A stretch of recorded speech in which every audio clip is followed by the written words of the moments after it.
It's time for Twig This Week in Google. Jeff Jarvis has the week off, but Kevin Marks is here. Believe it or not, we'll talk about programming philosophies, but also a lot of Google news. Stay tuned. This Week in Google is next. Netcasts you love. From people you trust. This is Twit. Bandwidth for This Week in Google is provided by Cachefly. CACHEFLY.com. It's time for Twig This Week in Google, episode 225, recorded November 20th, 2013. Crows are hot. It's time for Twig This Week in Google, the show that covers the Google versus the cloud and anything we darn well want to talk about. Gina Trapani is here from ThinkUp, from smarterware.org, founding editor of Lifehacker, soon to be Brooklynite.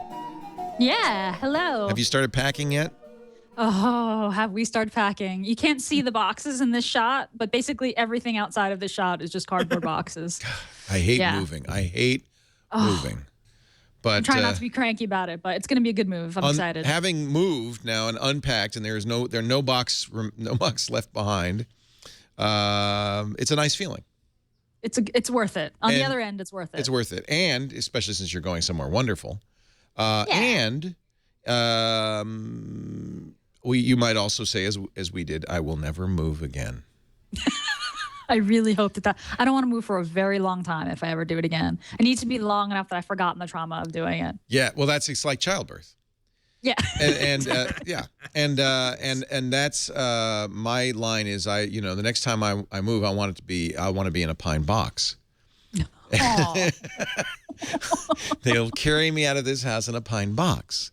Either that or rich enough that I can have people come in, pack all my stuff for me, carry it, organize that's overrated. So I did that, kind of. I packed a few things that I was nervous about, but I ran out of time. So I said, you're going to have to pack it. And they did. The problem is they pack everything. Yes. And they pack it in no particular order. So. Right. Well, that's what happened when we moved to the US. Pardon me?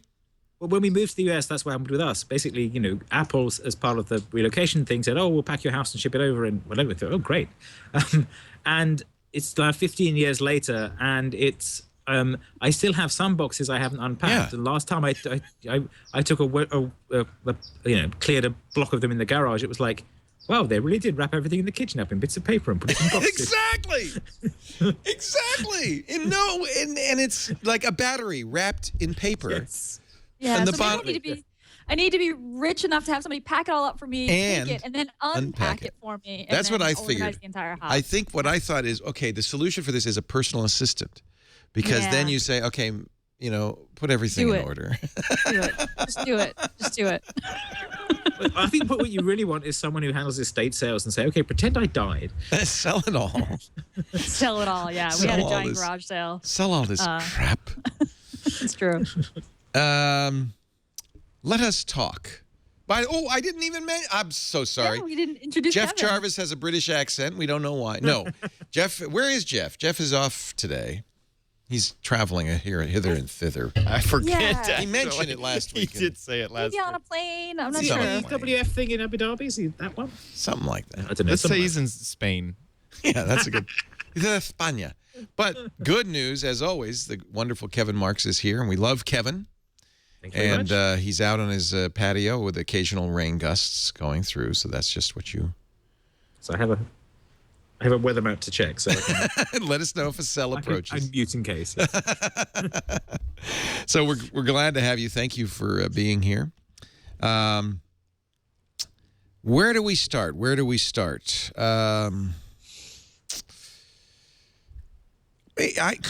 guess we could start with the changelog, actually. Do you want to do that? We always bury the lead. I think we should, let's. Wow, the lead. All right. Sure. Well, I think in this case, there's some pretty big news. There is some pretty big news here. So break out the trumpets. It's time for the changelog. The Google changelog. Gina Trapani with the latest from Google.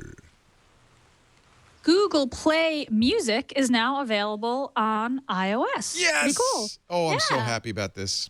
Yeah, really, really, really cool. The free version of the app allows you to access your existing library that's stored in the cloud in Google Play Music. So what you have to do to get music in Google Play Music if you're on iOS is you have to buy singles or records through Google's, storefront, which is only available on Android or the web because, iOS has that whole thing about buying stuff, as in you can't buy anything from anyone except Apple. Or you can just sync your entire local library up to Google Play using their Music Manager app, which is free for Windows and Mac. And then all your music will be up in the cloud, and you can listen to it using the new iOS app. The new iOS app for Google Play Music also supports All Access, which is Google Play Music's streaming product. It's about, I think it's $9.99 a month, and there's a 30-day free trial if you just want to try it out. And like I said, that's included in the new iOS app. And overall, I mean, it's really nice. Chad's playing the demo video here. It looks a lot like the Android version. In fact, it uses a lot of sort of Android's design conventions, which is interesting, and seems to look really good. Really, the only thing that you can't do is upload music to it or buy music from it. And that's an Apple, that's because they don't want to give Apple 30%. Right. Yeah. Exactly. Well, and I'm not sure that. Now, I thought that on iOS you actually couldn't set it up so that users can purchase stuff. Yeah, it could be an in-app purchase, but Apple would take 30%. In-app purchase, right. Yeah. Right. Yeah. Right. So that was the deal with What Kindle. you can't do is Like, link to the web. Kindle does the same. Right. Yeah, and you can't do that. So Kindle does the same thing because Amazon doesn't want to give 30% to Apple. So what it says is and Audible does the same thing. You want to buy a book? Go to our website. Right. But exactly. it can't actually give you a link to the website. No, it can't even do that. It has to say in go and text. type this URL Type to the this in website. too. Go to the web. The other missing feature is it is iPhone only. Although I'm putting it on my. It's a little large on my 10-inch. Oh, is that? Yeah, that's silly. iPad, but Oh, that's you have okay. They might do it eventually. It's loading my library now because I did this before, and I have all my music on Google Play. You can do 25,000 songs for free? 20,000. 20. So Well, the thing is, you if you've bought the All Access thing, what you want to do is just sync the ones that they haven't got, and then it's pretty good. But that means you've got to sit there and work out which is which. But yeah, so I just let it run forever. yeah, It's it's a little dongle. It always runs. So you have Listen Now, which is what my library. So this is stuff that I either own or is on my hard drive. It does not. It's nice because it imports the iTunes playlists. So my iTunes playlist got moved up, which is really, really great. Yeah, very nice. Yeah, and then if you have All Access, you also have. You do need All Access to do the radio, right? Or no? yeah. Yes. No, it'll do something a bit like it, which it'll do a shuffle from the stuff you've got if you don't have All Access. And then, the you radio see, icon requires All Access. up to 10 devices, and this is device 11. Wow. Yeah, Wow, it's like shades of iTunes. Yeah. But it's not too bad because you can. It's not like the Apple one. You can actually delete ones that you've erased, whereas the Apple one you can't. So you have to bang your head against the wall with it. Right. No, I think with the Google one, because I hit the same problem because it's like I've shown so many devices, and I was able to just go through and go, yeah, not that one, not that one, not that one, and it just disappeared, and then it was happy again. Yeah, that's nice. That's at least Google gives you that facility. And I've tried Spotify, RDO, Mog, Xbox Music, and really Google is as good as, if not better. In fact, I like Google Radio better than Pandora. It seems to be a better mix for me. So. Well, it doesn't play ads as well. Well, I pay for Pandora, so I don't get. Yeah, I suppose I pay for this, but yeah. Yeah. But the other, does it have the pinning thing? Does that work on this as well? Oh, let me see. Where you can say. That's a good question. You take this offline. Yeah. So I'm going to, because nothing is on this. So let's say I want to take radio, get original.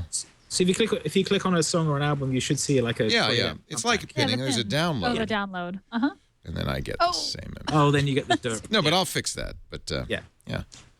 So it's kind of big if you use it on an iPad, but it works great. And the fact that you even have it is huge because we've had to use a third party, not such great solution up to now. Right, for a while. Yep. Thank you, Google. Cool. Now just add it to Sonos and you will be perfect. Nice. Well, that's what the Chromecast Google is for. search. I'm sorry, Kevin. So that's what the Chromecast is for. Yeah. You don't send us anymore. Yeah. Google search for Android got an update this week, and among other features, biggest feature that it added is this Siri-style sort of conversational voice commands. So the only example that I've tried and seen of this is send me a text message. So if you go, okay, Google, send a text message, instead of just launching your text message app, it'll say, who do you want to send it to? And then you say a name, and you can choose the person. Have you tried this out yet, Leo? Send a text message. I tried it. Send a text message to Leo.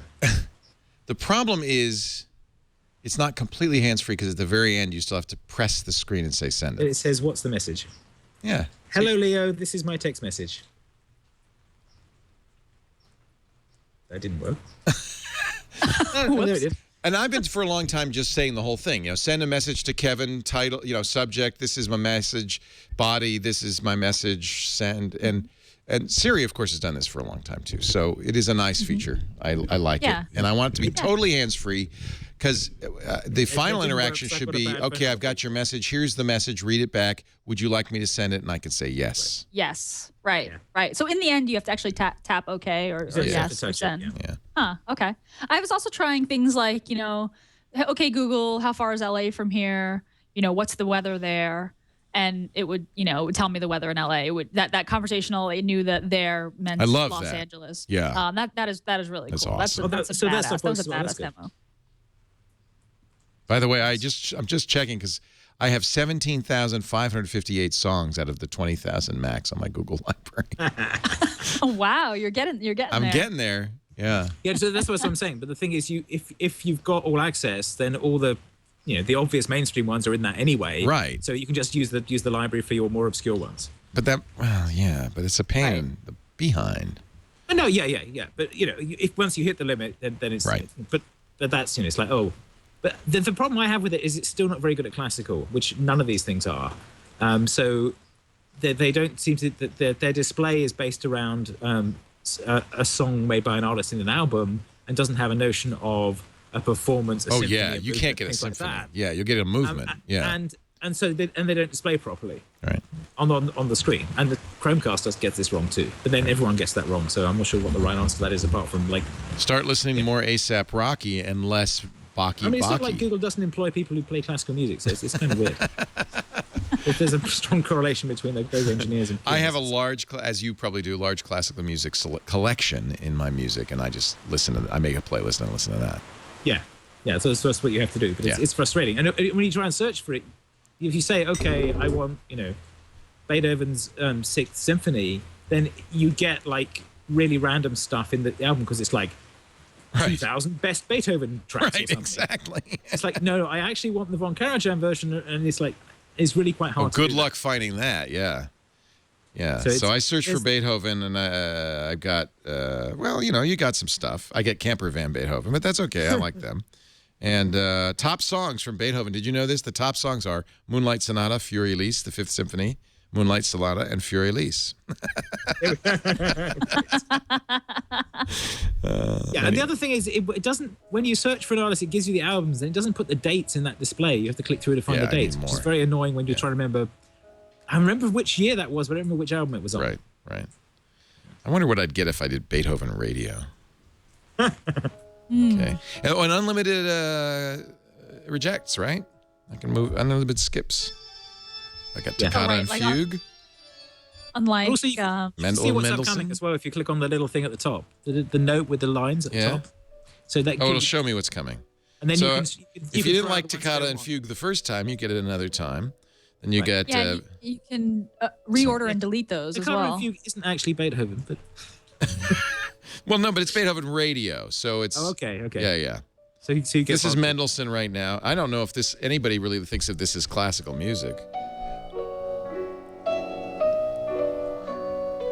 This is like music played at a recital. Yes. And Oh, so, but- and I think if you tap and hold, you can reorder the queue. Oh, that's Pretty neat. far in the future, and you can remove things from the queue. If you throw them sideways, they delete. I think. Hit the Remove. Oh, this yeah, is there's- Apple. Okay, there's Forget. remove. Oh, it's the Apple Don't one, forget, yeah. this is Apple. We don't have that facility. Right. That's right. That's right. May not have moving either. They were showing the moving in the demo video. Oh. If you Well, tap this is and radio, remember. This is not... oh, that's radio. this is yeah, not my yeah. playlists. Right. This is right, another right. thing. I don't know And this is an Apple issue. I don't know how to get out of this screen. I don't. Swipe the top down. I can throw them. See if I can do this here. I can throw them sideways on Android, and they go away. Yeah, that may just be because I was listening to radio. Let's listen to an album. Oh, this is radio. Here's the 99 most essential Beethoven masterpieces. Swipe that out. Swipe that away. Swipe that away. Reorder this. Reorder this. Reorder this. Play this faster than this. So on Android, there's a little thing on the left that looks like a handle of phones that you can drag them up and down by. Yeah, really that is in the small. iOS app. That's definitely in the demo video. I'm just trying to remember. I'm just trying to see how you get that. But it's actually really bad UX because on the right hand side you've got the 3 dots menu. On the left hand side you've got the 3 little lines, which is the drag affordances. So, but yeah, then you can drag them up and down. You see that? Anyway, everybody should. You can do this for free with your own collection, up to 20,000 songs. If you want the all access, you have to pay $10 a month. But I think it's nice. And the all access is there's a free trial, so you can try it out. Nice. And the other thing I found with it is that if there's something I want to buy and it's on iTunes but it's not on this, if you have the Google Sync thing running on whichever Mac you've got iTunes on, then you buy it from iTunes, it syncs up to this, and you can play it on these. So you don't have to deal with iTunes, like clicking on everything, downloading it. So that works quite well. So there was some Caroline Penner on The Voice that my wife really liked. So it's like, I'll buy her EP. And because I bought it on there, it synced across to all the Android devices because it was in the library. So that's pretty neat. Cool. What else is new at basically Google? Cloud working as it's supposed to. We got a new Android app from Google. It just came out today. It's called Newsstand. This is rumored for a couple weeks now. Finally came to fruition. It's in the Play Store right now, Google Play Newsstand.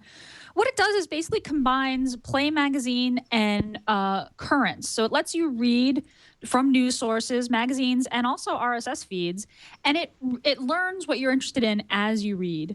The app launches with full-length content from newspapers like The Times, The Wall Street Journal, The Financial Times, and it actually supports paywalls. So with the New York Times, for example, if you don't have a subscription, but you read a full article, you get an allocation of like 15 articles per month. When you read it in Google Play and Play Newsstand, it will count toward your allocation.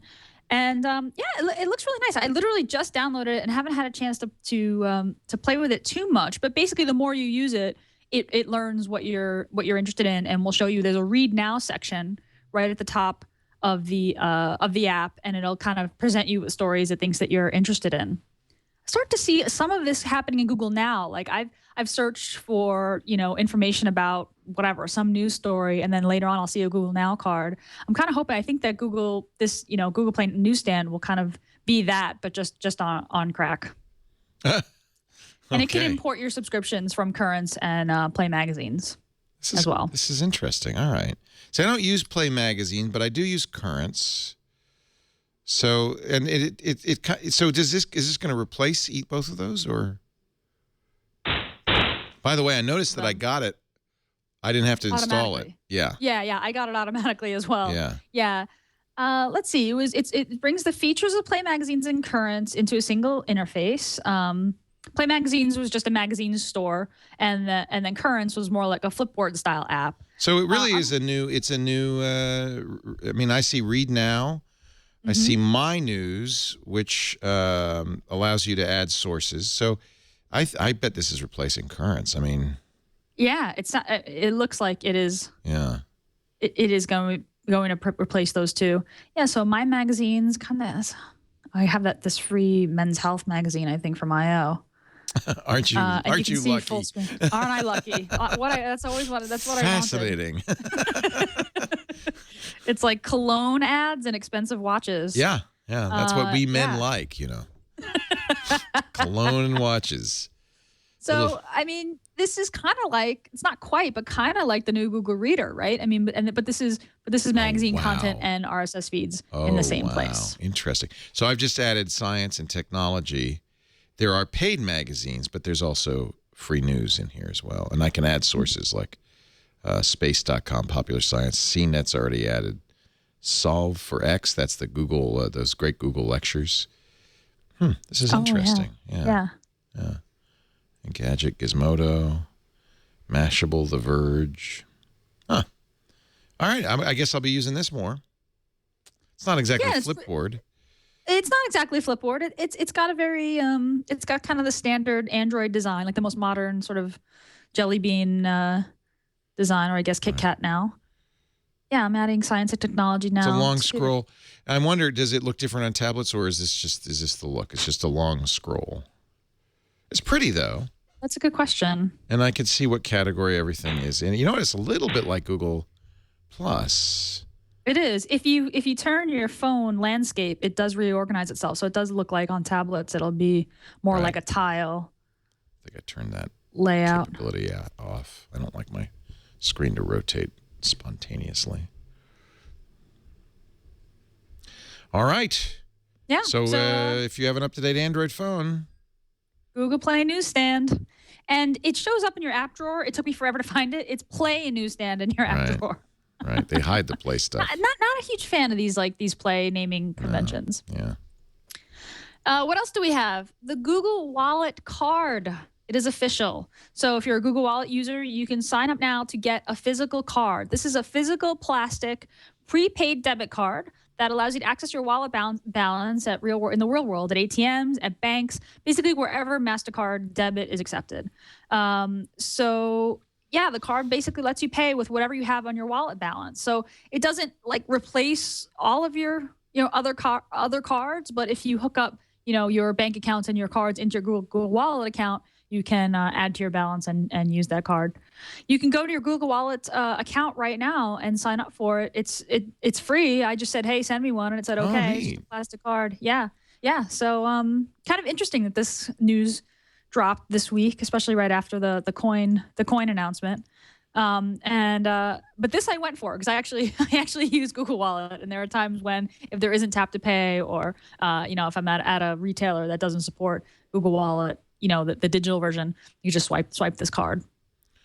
So so I'm in my wallet. I can send money. I can save offers and loyalty programs, latest transactions. But where do I order the card? Is it? Let's see.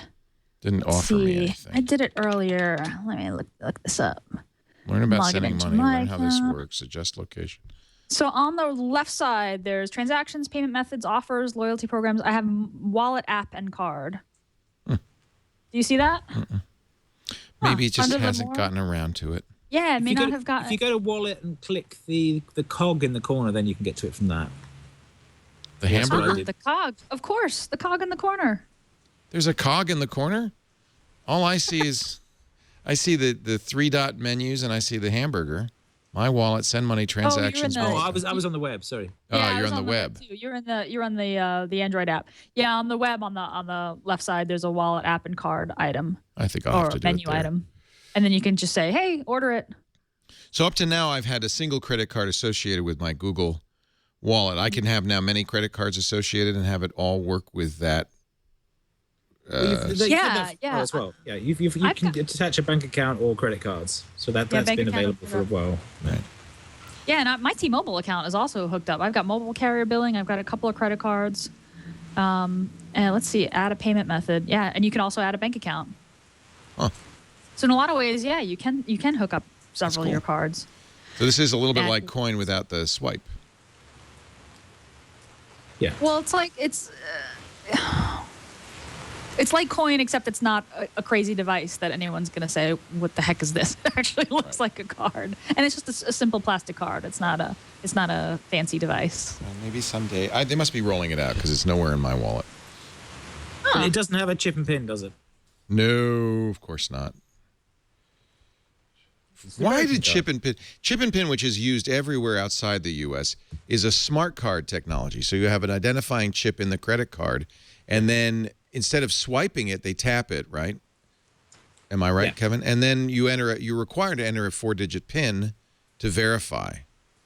And that's used widely outside the U.S. It's used everywhere. In fact, when you're outside the U.S., try to use one of the non-chip and PIN credit cards. They often look askance at you. So you get a chip like that on it. Yeah.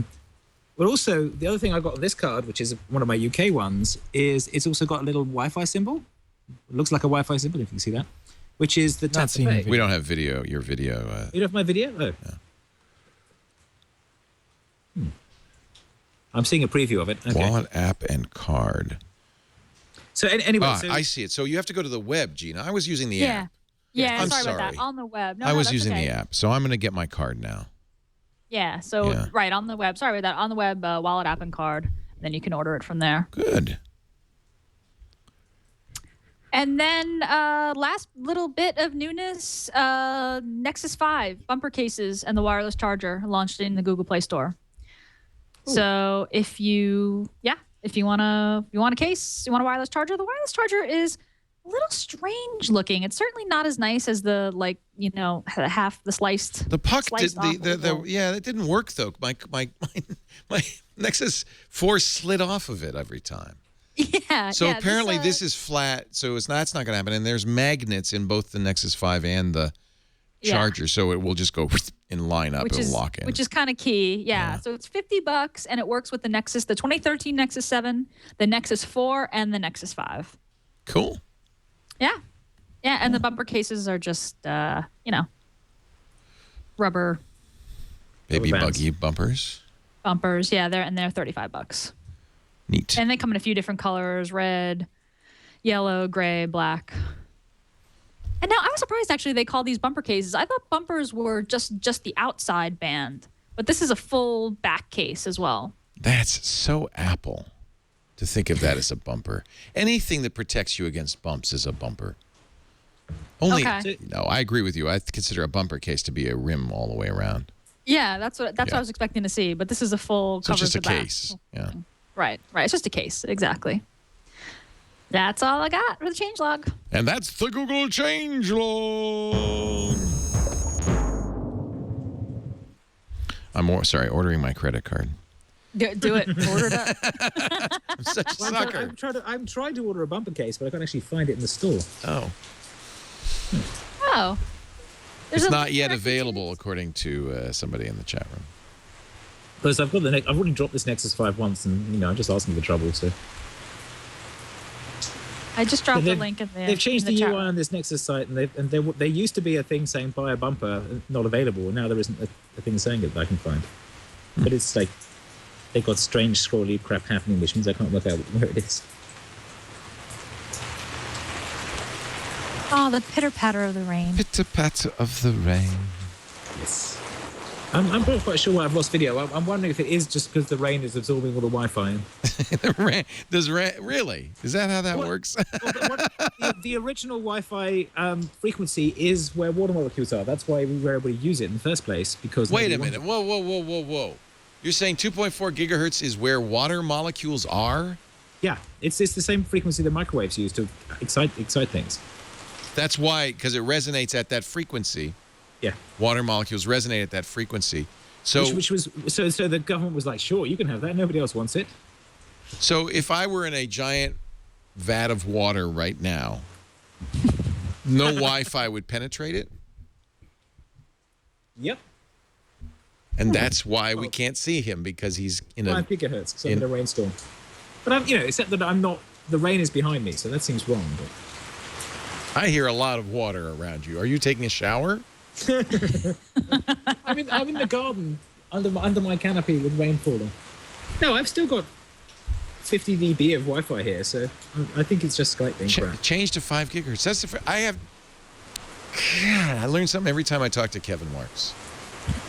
Of course, that's why at 2.4 gigahertz, it's why it's the microwave frequency in microwave ovens, because it excites water molecules, because it resonates with them, because it's at the same, but it's at the same frequency as the water. Wow. How do I tell the Mac to use 5 gigahertz and not the other? If you have 5 gigahertz on your access point, if that's turned on, you should see both the standard one and one. Oh, unless you haven't named it separately. No, I see. I think you should see it. No, we name ours separately here because Apple has a problem. We do name it separately. Switching between 5 gigahertz and 6.5. I remember going into my Airport Extreme and saying, yes, please name the 5 gigahertz dash 5 gigahertz. So maybe that's what you need to do. So it's public because they thought 2.4 gigahertz, nobody'd want it because of the rain. Wow. Okay. Apparently, Andy in Germany says, as a ham, I should have known that. If It I wasn't change in the this, test. It's going to reboot my network, isn't it? Yeah, no, maybe yes, but if it does, we'll call you right back. Okay, I will do this and see if I can switch up 5 gigahertz. Even if the rain itself does not cause major propagation problems, it will collect on the leaves of trees, says Scooter X, and produce attenuation until it evaporates. You are now in the Wi-Fi free zone. Wow. And there he goes. Cyanogen Mod has an app. We talked about this last week. Have you tried it yet, Gina? Have you? Because apparently, and I didn't understand that, it not only does it change your firmware, it roots the phone for you. You just put it on there and you're done. Yeah, no, I haven't tried it, but because the desktop component was Windows only, and I just don't. That's right. Have We a talked good about Windows that. machine Yeah. to try it out with. But yeah, so it roots your device. I didn't realize it did the whole. It's a one-click, one-stop shop. But you still have to connect your thing to the computer and install the thing on the desktop. I mean, I don't mean to be. I understand that it's a hard problem from a developer perspective, but from a user perspective, it's still pretty hard. pretty nerdy. Yeah. But great that you can do it. Look, I think CyanogenMod, the company, I think that their greatest challenge is going to be making these types of things consumer friendly. And they're getting there. This is a big step, right? But it's still, they got to do a little bit better. And yeah, I just didn't have access to a Windows machine to give it a try. We were talking before the show began about Coin, speaking of this Google Wallet card, and that I do have to think that the Google Wallet card is somewhat in response to Coin. Coin is a Y Combinator startup that on November 14th managed to grab the imagination of every tech blog, journal, magazine, and newspaper in the entire country with an amazingly well-orchestrated PR campaign. The idea, if you watch the video on the Coin website, which I think is onlycoin.com, is one card to rule them all. You get a little coin swiper, which is actually what the company originally was in Y Combinator for, was this Arduino low-energy Bluetooth swiper. You put that on your phone. I think it doesn't say, but I would guess iOS only. That's what their original product was for. You swipe all your credit cards, as many as you want, and then somehow magically you get it into this black coin card, which has a little, there you go, there's the black coin card. It has a little electroluminescent display, or maybe it's a paper, e-ink display on the back of it. And you can swipe any of your, you can have up to 8 cards on the front. Swipe any of your 8 cards. Now, and then you can lose them all at once. You can lose them. It makes it easier to lose them, which is good. It does seem to solve a problem, which isn't a big problem. But I guess if you have lots of loyalty cards and so forth, because it does work with loyalty cards, that's good. I would be a little slow to run to their website and give them $55. That's what they're asking. They're saying, but that's only half what it's going to cost sometime next year when we offer this product. You know, if it really is that good and you really do need it, I would say, you know, let's just wait until it comes out and pay the $100. You know, and I'm not, who's to say it won't come out? But there are lots of questions. Coin has responded to some criticism. Among other things, people were worried about how secure the data was stored in the card and the app. How can a coin owner use the device as a card skimmer and secretly swipe other people's cards? Hey, Kevin, let me just take a look at your wallet. Father Robert said that as soon as he gets his coin, everybody at Twit, their cards will be in his coin. It's like the ultimate card skimmer. And also the issue is, well, what happens if your phone runs out of battery? It doesn't work anymore. And will merchants look at this strange device and say, oh, yeah, no problem. Take that $1,000 worth of merchandise. I'm sure whatever you're doing to my card machine is normal. Well, also, it doesn't have chip and pin. It doesn't have tap to pay. Right. So it will only work in the U.S., where we don't yet have chipped cards. Well, we do, but the chips don't work. I got issued a chip card by Wells Fargo, and I took it to the UK, and then I put it's it in to get you used to the idea of having a chip. It doesn't actually do anything. It's a pretend chip. It's a pretend chip. But yeah, but this is my UK card, which I'm holding upside down. Yeah, and you see there's a little IC on the front of it. Yeah. Little gold chip. There's also a little thing that looks like a Wi-Fi symbol. Yeah, what's that? Is that tap and pay? It's tap and pay. Oh, that's nice. So tap and pay is more widespread in the UK. Yeah. See, I love tap and pay, and in theory, we can do that with NFC on our phones, right? No, that works now. I mean, that's I've used the Google Wallet for that, and a lot of retailers in the US have tap and pay already. Starbucks, Pete's, Macy's. You just look for the little Wi-Fi symbol on the thing by the desk, and then you can tap it. It often confuses the person trying to sell you things when you do that. I used it in Macy's, and they were like, "What just happened? You just tapped it in it? What? What?" So maybe this card, maybe the fact that this black hacker-looking card, maybe nobody's going to even look at it. You just, it worked. My machine liked it, so I'm happy. Go, take, enjoy. But, I mean, the other trouble with these things is that they don't always get the affordance right. And so the problem with tap and pay is it's actually very hard to tip. And this is something that Swipe got right on the merchant side. So you swipe your card into the swipe machine, and then they give you the iPad, and you can click to tip and decide what the tip is. Whereas if you've got tap and pay, you can't do that. So you have to tip using cash, which is kind of weird. And it's no different from you give them the credit card and they swipe it and don't give anything to sign, so you can't put a tip in. But I loved Pay with Square. I wish more people used it, because that solves it, because they actually show you what the cost was, and they say, add a tip, and there's even a button, a convenient $1 tip button. You just go, yeah, no problem. No, I mean, that's something Google could fix in the wallet app when you're using the phone. Right. But at the moment it doesn't do that. So if I buy coffee with it, I've then still got to find cash to tip them, which is kind of or not tip them at all, because really, after all, how much have they done for you? Well, I like the people who make coffee for me at the little indie place. But honestly, you just paid $7 for that Frappuccino latte, mate, and the guy, all he did was he went over and said, "Cappuccino, please," and then he gave you he didn't even give you the mug. Some other guy did that. So really, come on, stop tipping. I'm sorry, I'm just kidding. As somebody who worked in the food service industry for most of my young adult life, please tip. I tip very well. Yeah. It's also funny when I go in the UK and try and tip people, and they're very surprised and confused by me doing so, because I'm in the habit of it now. It surprises and confuses us Americans when we travel and people say, "What tip? What's that?" You gave me too much money. I had that in a pub. Oh, you left your change on the bar. Right. No, they come running after you. Excuse me, sir. That's so weird.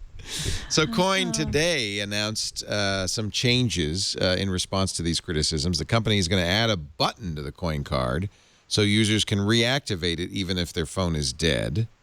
You will be able to tap a button in a Morse code-like fashion. I don't know what that means. In a Morse code, so I have what does that even... Coin will also feature a system that shows you how many times your card is being swiped and tell you if someone is using it when it isn't near you. Does not address any of the concerns I think I've mentioned. Finally, the device will also lock on a single card. Then this is good, so the waiter can't just switch your payment method. This was a concern. People would, here's my Coin card, and she could scroll through and say, I'm going to have Amex Pay today. So they're going to apparently give you a lock. Coin CEO and founder Kanashik Parashar said these changes will come down the road in a future prototype of the product. Coin, you can pay them now, and they'll take your money gladly, but don't expect it till summer 2014. It's a crowdfunding campaign, even though it doesn't look like it. It's a crowdfunding campaign. They're asking people to pre-order to help. They're trying to raise money to get this into production. Parashar did say one of the things we wanted from our launch was feedback, but we didn't expect to get so much. While Parashar said he doesn't find the criticism unfair, I'm reading this from CNN Money. He doesn't find the criticism unfair, but he did complain about the vehemence of some of the critiques. Everyone forgets this thing is 6 months old. It takes time to put it together fully.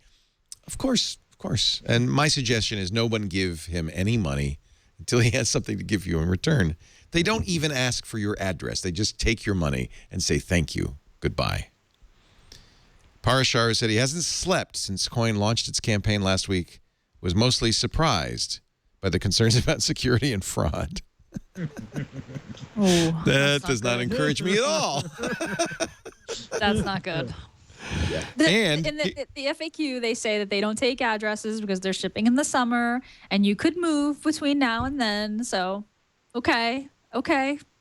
And that's common in Kickstarter, right? When you back something. they Yeah, often will but I ask have to you say, this is not a But everybody else Kickstarter. uses my credit card, does take my address because they use it for verification. So there's something. It's really odd. And this is there. not a Kickstarter. They chose to do this on their own website, which eliminates a lot of the protections Kickstarter has implemented over the last few months in response to some of the problems on Kickstarter. For instance, they don't let you show a video that is a a non-existing prototype, which apparently is what we're seeing on the coin video. They don't show, they require that you talk about, what could go wrong in the posting. There's none of that on the coin site. And they don't, they tell you how much money they've raised to date, and they don't generally they don't take money out of your card until they've met their funding goal. There is no funding goal on the coin site. They don't tell you how much money they've raised, and they take your card immediately, take your cash immediately. Now, to the last issue, which is to me a big issue, is how are you going to use this? What are merchants going to do? Parashar told CNN Money that Coin wasn't planning to go out of their way to educate the merchant world about it because we're focused on the consumer side. But he says now he'll talk with credit card companies and merchants much faster than I anticipated.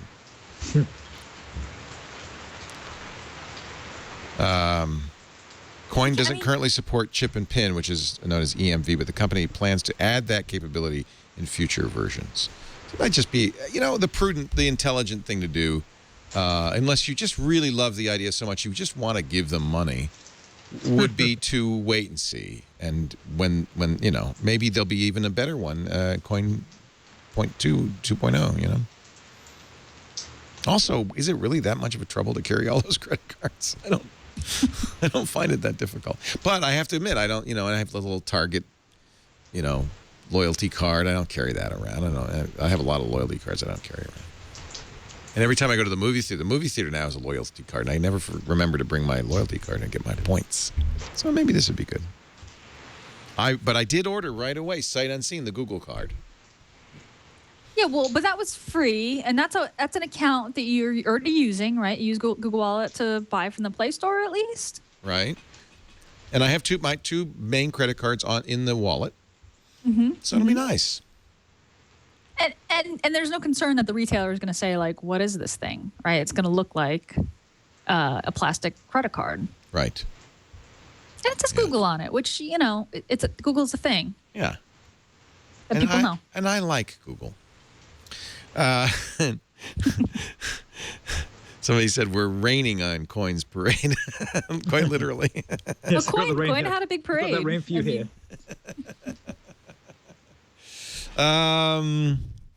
Motorola is shipping Android 4.4 KitKat for its Moto X, but only if you're on Verizon.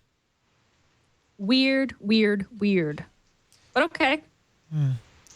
That's got to be the carriers are holding it back, right? Do you have any insight on that, Kevin? What does it take to push an update? If you're the hardware manufacturer and you have an update, or you're the Android, you have an Android update, Google's pushed to you or something. The ultimate gatekeeper is, of course, the carrier. Yeah. It's going to go over their network in most cases. I guess that's why Samsung uses Keys, this home network-based connected to your computer version, because at least they can bypass the carrier, or maybe that's because they're so global. It sounds, if only Verizon has it, it sounds like the other carriers in the U.S. have yet to approve it, right? Yeah, it's a combination of things. I think it depends on what they're changing, who needs to approve what. But yeah, to do an over-the-air, then needs to go through the carrier as well as the manufacturer. So there's a lot of coordination problems going on there. And it's one of the things that Apple bypassed with their stuff by saying, no, we'll just route it straight from us to the end device, and that's we'll make it our problem, not yours.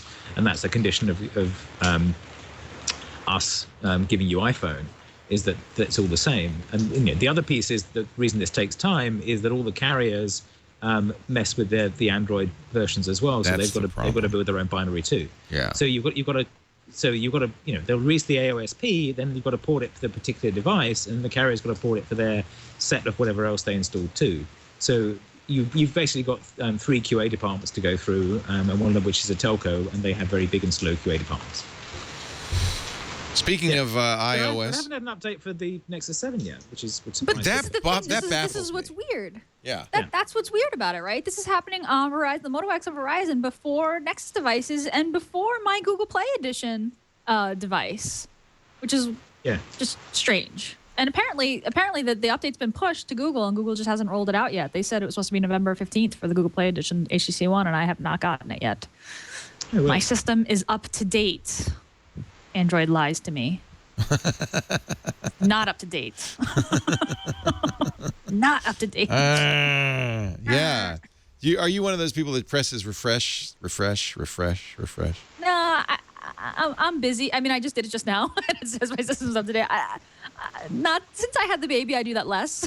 Yeah. But once in a while. Yeah. You've got other things to I do. used to have more time to refresh my system update panel. Android powers, according to Engadget, 4 out of every 5 smartphones in the world. 80% market share is just mind-boggling. But remember, that's not in the U.S. That's globally. And actually, this comes from Gartner Group.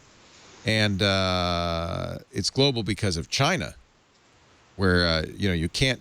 I still don't think you can legally buy an iPhone. I think that is that right or no? No, you can, but it's not on the big carrier. It's on some of the little carriers. Mm. So, There's by the some way, iPhone if knockoffs, you want to get KitKat on a Moto X, apparently Scooter X is saying you can get one on Amazon, a Verizon Moto X for 1 penny right now for upgrades and new lines. Yeah, Yep. well, yeah. Well, Yeah, come on. This is America. Of course. Yeah. 1 penny, and we own you for the next 2 years of your life.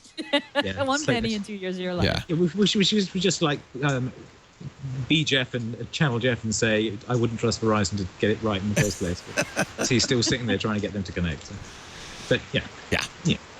So, one thing I have noticed with the Nexus 5 is that it has trouble getting onto Wi-Fi. Really? And yeah, if it's on Wi-Fi, I go out and come back, it won't kick to Wi-Fi again, and you have to airplane mode it off and on again, and then it finds it. I haven't noticed that, but I rarely leave home with it, right. so it's always on the same one. It's just something I noticed, and I looked up in the forums, and there were various people saying, trying to debug it. So there may be something like that going on that may be explained by Google sitting on the update for the other devices. Right. Because, if you break the Wi-Fi on the Nexus 7, you're kind of in trouble. Yeah, you've got nothing. Right. I got nothing. Well, you could always connect to Verizon. Oh, no, never mind. Google, this will be of interest to the glass holes in the audience, and I know, Gina, you're interested as both a glass hole and a developer.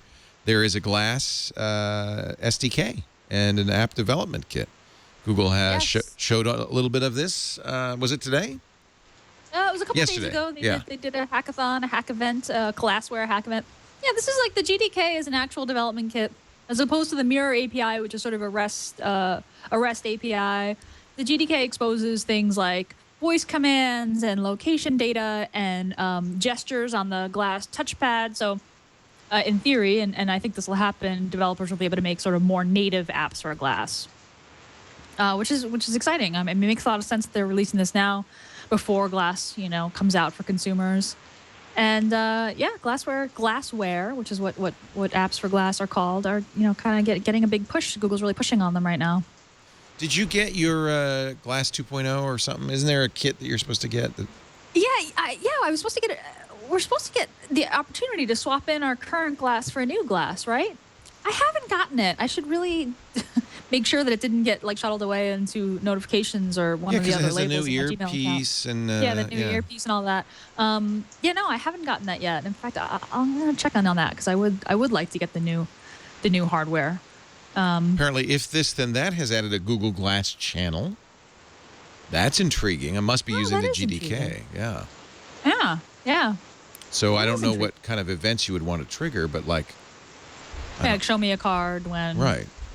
Yeah. What did you set up for IFTTT? Oh, the Twitter IPO notification. Yeah, but it would be cool. Yeah. No, Nexus 5 ordering or something. Can you read the glass and trigger events Right, that the Nexus way? 5 order. Wouldn't it be cool if you set it up with Google Keep, show me my shopping list when I enter the grocery store? Yeah. Now you're talking. That'd be kind of neat. Yeah. So what can we do? What are the actions? Send a notification to your Google Glass timeline. Message, image, URL, and URL. Oh, but there are no triggers. So That might. that's meaningless. Okay, so thank you. Well, wait a minute. Oh, okay. So Oh, yeah, you can. you can. You just haven't set it up. Yeah, yeah. Oh, that was It looks Chad's. like- Oh, okay. I think Yeah, this yeah. is just using the mirror API. Yeah, glass can't trigger anything, but other things can trigger. There are it. other So- things that have glass triggers. Right.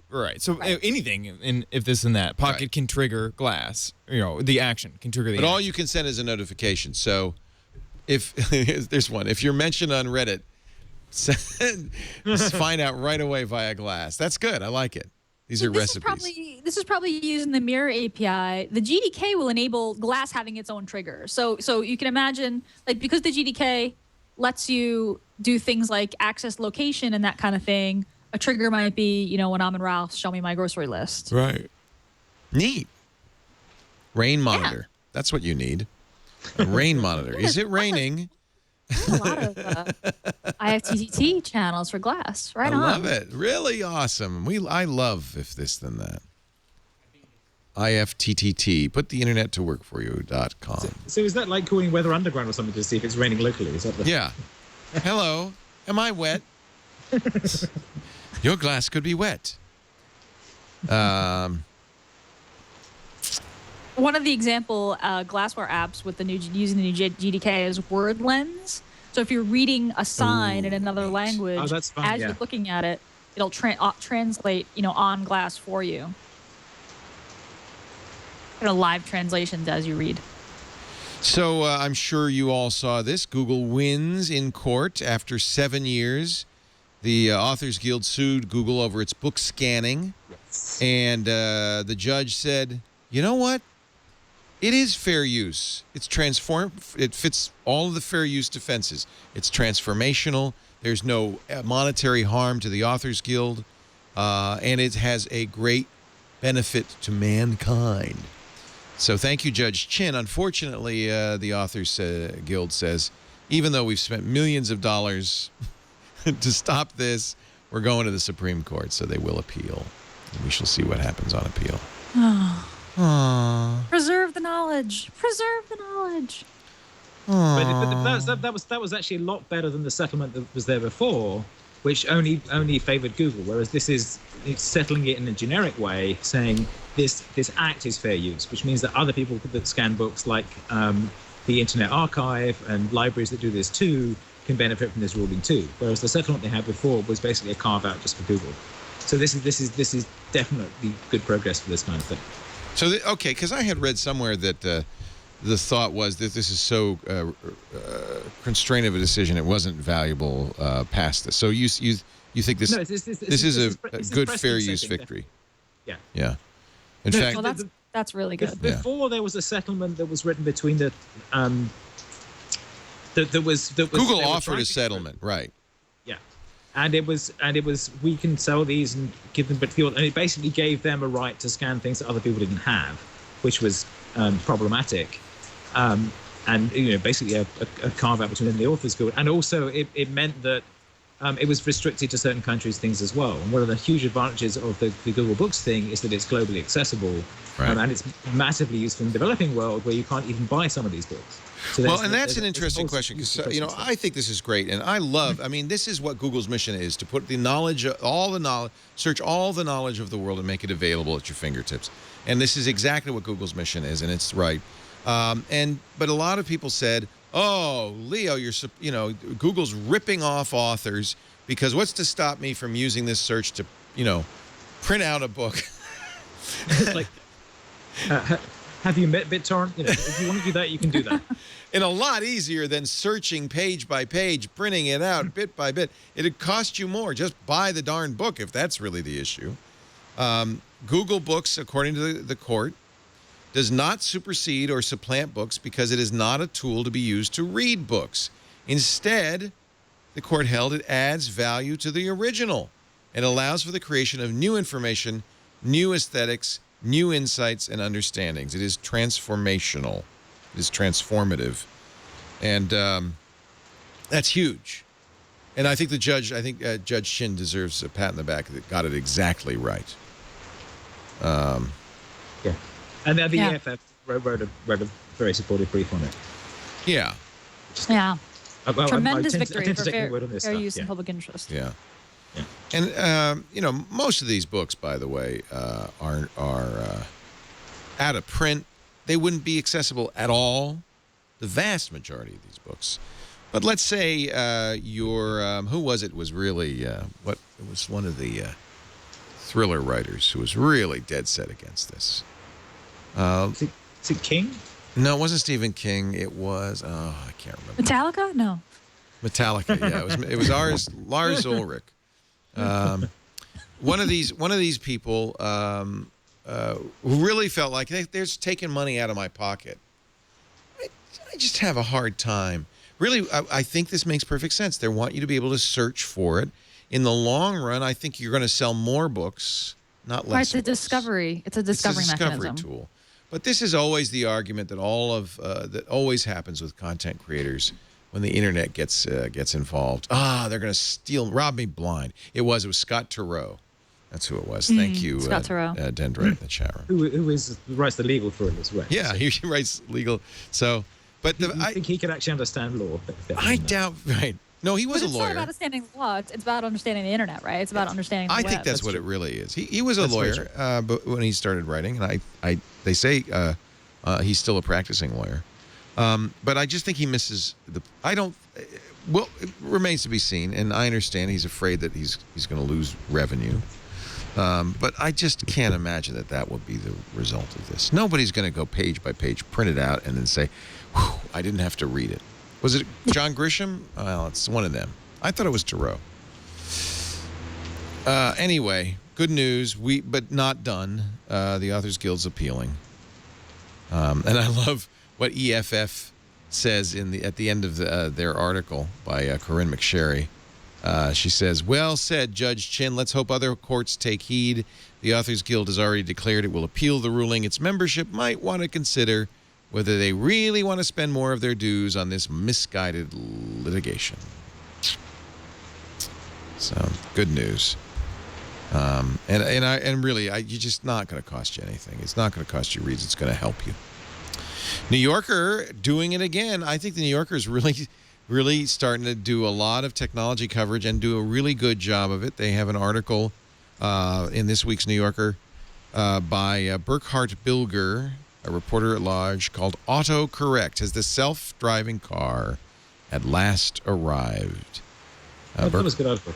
Yeah, Burkhart says human beings make terrible drivers. Of the 10 million accidents Americans are in every year, 9.5 million are their own damn fault. Well, there's been a huge row in the UK this week about basically several cyclists have been killed in a row. Cyclists get killed on the streets of London fairly regularly, but 6 got killed in 2 weeks or something. So suddenly there's an outcry about lorries killing cyclists in London. But half the outcry is, why are lorries killing cyclists? The other half outcry is, why are cyclists so careless that they get killed? Oh, not so. And the mayor of London said, there's cyclists going around with headphones on. We should ban that. And no, if I've got and I've done this, if I've got headphones on in London, it's because I'm listening to Google turn-by-turn cycling directions so I can watch the traffic at the same time as working out where the hell I'm going. Yeah. I'm not sitting, and it's these little white things. It's not, I can still hear the outside world through that. So massive misunderstanding of what's going on. We're up here in the wine country where there's lots of cyclists on the road, and they are with great regularity plowed into by drivers who are messing with the radio, bending over, trying to find something on the floor, and the driver just doesn't pay attention. Their car veers right into the plows into a cyclist. It happens a lot, at least every summer. 1 or 2 times. So I am a big proponent of, I think auto-driving cars are a great idea. I wonder, though, and I think the thing that's going to put it over the top, is we're getting used to it. I really believe that the conversation has shifted a lot in the last few years, thanks to Google. Yes. But secondly, I also think that insurance companies are going to end up putting it over the top by offering great discounts for cars that drive themselves. Well, the thing is, we're starting to see this anyway with other features, and that was me. But the connection between the two stories for me was that the new cars you buy now have blind spot radar. Right. So if there's something moving in your blind spot and you signal a turn, it beeps at you and says, no, don't do that yet. And that is, that's enormously useful. I mean, we just got one new car that has that, and then I'm driving the other car and I'm thinking, it's not beeping. Oh, right, I better check the mirrors even more. But the lorries need that. The big trucks that are killing the cyclists. Yes. They have there's a video from Transport for London that shows this, where when you're turning a car that's a semi, so the cab turns separately, your left hand, your inside mirror is useless because it's then pointing at the side of the truck, and the entirety of that side of what's one vehicle length to the side of you is completely invisible. And so 20 cyclists can be invisible to a driver. Yeah. So my take on this is they should make blind spot radar mandatory for trucks and lorries and buses. The trucks in the U.S. often have bumper stickers that say, and I think this is good, if you can't see me, I can't see you. I can't see you, yeah. And Right. I think that's an important message, that if you don't see the driver in his mirrors, he's not seeing you. So this video that you sent us in the chat room is really quite stunning, because look at the mirrors on this truck. You look in the mirrors, there's no cyclists, there's nobody out there. This would be a good time to turn left if you're this truck driver. Now, this is a British truck with the wheel on the right, yeah. So that's important. It would be opposite, obviously, in the United States. But watch, he gets out of the truck and walks around, and there is a fleet of bicyclists right there. Right there. And it's Wow. it's along the entire length of the truck. It's not just like one bicyclist in a blind spot. It is 20 The blind bicyclists. spot is that big when you're turning, because the mirror is then pointing at the side of the truck. Right. So this is why you need radar. Unbelievable. You could be wearing headphones or not. This truck will squish you. Yeah. So this makes me think, like, okay, I'm not going near trucks while I'm cycling. But yeah, that's probably another message. Anyway, I think so many reasons to distracted driving, teens texting. I got a question, though, because I think that ideally this would happen like with the flick of a finger, and everybody would be autonomous. And then we would never have any accidents. But I think if you have half or more of the drivers humans making stupid errors, you're still going to have accidents with autonomous vehicles, because there's some accidents you can't avoid if somebody does something stupid. And I think that's going to be a problem. Well, but that's the thing. The way the autonomous, so this happens is going to happen incrementally. There's Yeah, it's not going to happen with a flip of a click of a finger. Because what we get is the cars that get better automation and more tools, like the blind spot radar, like lane following, like front radar that warns you that you're about to hit and shouts to you to put the brakes on, and things like that. Incrementally, the cars are adding more of this. Several cars have automatic parking, which is a self-driving backwards at low speeds into a parking space. So this is not going to. We're not going to suddenly have a button on the thing that does this, but it's incremental features that move into the cars. Yeah. And all the other thing is that they're all assuming that they've got to deal with human drivers as well, which is, if you said, all the drivers can be robots, you can do completely different things, but then you can't assume that, and you're going to have to assume human drivers for a long time. But as I think, as you say, it'll happen over time that you'll get insurance discounts for the cars that have these features, because they will have fewer accidents. Yeah, I mean, these cars have to be programmed to assume, unpredictable behavior. And it's not just human drivers, right? It's animals running out into the road. True. It's trees that have fallen into the road. It's I mean, unpredictable things happen on the road all the time. And it isn't just about human drivers. And obviously, this is definitely going to happen. There'll still be accidents. You're right. Yeah, and there's still going to be accidents, right? I mean, we're just talking about reducing accidents. Right. There's always going to be accidents. Avoiding avoidable accidents, I guess, is the key on this. And a car can do that. It can drive better than any human ever could. This article in the New Yorker is great, and they're interviewing Sebastian Thrun, who's the head of the Google. He left. He's doing Udacity now. He was. He founded it. Yeah. That's right. Yeah, he's doing Audacity. But he does interview him. I don't know if this is not an old article. It's a brand new article, so I wonder. Well, anyway, one of the things they point out is the Google car has driven now more than 500,000 miles without causing an accident. And this is the stat you hear all the time, twice as far as the average American driver goes before crashing. But And this is something you don't hear in the PR for this. Left to its own devices, Thrun says, it could only go about 50,000 miles on freeways without a major mistake. Google, it's not there yet. This kind of was a surprise to me. Google calls this the dog food stage, not quite fit for human consumption. They always have a human driver there with his hands hovered over the wheel. Thrun says the risk is too high. You would never accept it. The car has trouble in the rain, for instance, when its lasers bounce off shiny surfaces. In California. Yeah.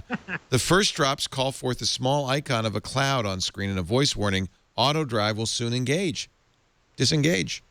It can't tell wet concrete from dry or fresh asphalt from firm. And, of course, it can't hear a traffic cop's whistle or follow hand signals. So, you're not going to be able to sit in the back seat for a long time to come. But, it rained in San Francisco, San Jose, the Bay Area for the first time in 8 months yesterday. Yep. And loads of accidents. None of those drivers remember to be able to tell wet from dry on what braking was like. That's true. So I think part of the problem is that they're developing it here where it doesn't rain that often, and so they haven't hit those test conditions. If they were developing it in New England, they'd say, oh yeah, there's this like frozen stuff on the ground. We might need to deal with that. Thrun did say that within a year it should be safe for twice the amount, 100,000 miles. They're definitely improving rapidly. The other thing that how they work at the moment is they're based on already having LiDAR scans of that road. Right. So they have to have driven the road at least twice, maybe more. Interesting.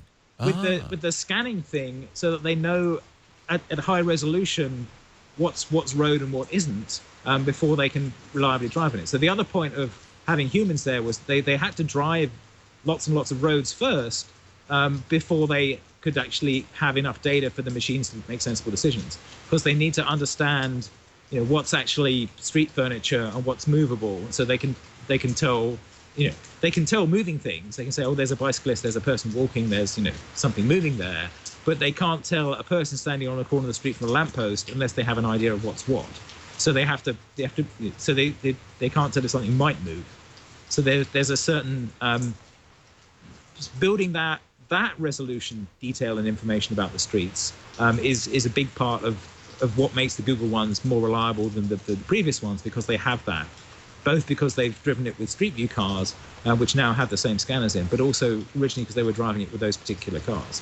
So they talk in the article about his car, driving him to work every day because it's following the same route, and so that's a route they know really well. But when they go through a diversion, it can get a bit confused, and you have to pay more attention to it. I'm getting very used to the automated features in my new car, and I have I have that blind side awareness system. So a light goes on when some car is in my blind side or something's in my blind side. That's great, and it's a big bright light on the rearview mirror, so I know immediately. But also my one is if I indicate and there's something there, it actually makes a noise to warn me. Yeah. I have lane guidance too, so it sees it has cameras all over the car. It sees the stripes in the road. If I veer into it, it's as if they're dots there. The wheel vibrates, and the seatbelt goes. And that really does kind of, okay, I'm sorry, I'm veering out of my lane. Yeah. That works quite well. I have... so a big chunk of this is getting those affordances right. And making sure that the feedback you're getting from the car is actually contextual and useful. User interface is always a challenge, isn't it? Man, I got to get a new car. I have my favorite... Especially if you're driving in... Because I use this all the time, is the cruise control. It has adaptive cruise control, so it sees the car in front of me, and I can actually see an image of the car. I can see a safe distance, and there's like a red thing and a green thing, and as soon as I get into start getting too close to the car, it slows me down, and it maintains a safe distance at all times. So I actually use cruise control much more than I would normally, because it enforces a safe distance. Oh, so the cruise control, I see, adjusts itself. Yeah, it'll actually stop the car. If the car in front of me stops, I can just sit here, and I will slow down, and then I will stop. It's awesome. Yeah, I mean that makes a ton of sense, right? Like that's awesome. So you really do get used to this stuff. I also have night vision. It's got infrared sensors, so when you can see, it's really kind of interesting because you see the hot spots on cars the engine and the exhaust. And then if there's a human, it outlines it in green. It sees a human shape. And so at night when I'm driving, I can see live things kind of highlighted. Wow. Can you see if like there are babies or dog or like pets in the car? The one I have doesn't do that. Next year's edition will do it with any live creature. That sounds like fun. Babies or pets. That's generally not in cars. It's walking, right? It's to avoid pedestrians or cyclists and that kind of thing. Gotcha. Okay. Okay. I see. Yeah. Oh, I thought you could see like inside the car. I was like, wow. No, you can when you see a car go by. And I was showing John this morning. There was a mailbox with a crow on it. The crow was really bright white because it was hot. Isn't that funny? Those crows and their body temperature. They're hot. That's crazy. So you would see the deer, but it doesn't outline it yet in green. That's next year. It does outline humans in green and babies. That was one of the things in the Google driving car story. He said, "Oh, there must be a bug in it," and then it realized it was slowing down because there were deer walking along the side of the road. Wow. See, that's so great. He hadn't seen. Yeah. The car was like, "Yeah, something's moving there. I'm going down so they don't jump out in front of me." Yeah. Good article. Autocorrect. Yeah. Burkhart Bilger. It's in this week's New Yorker.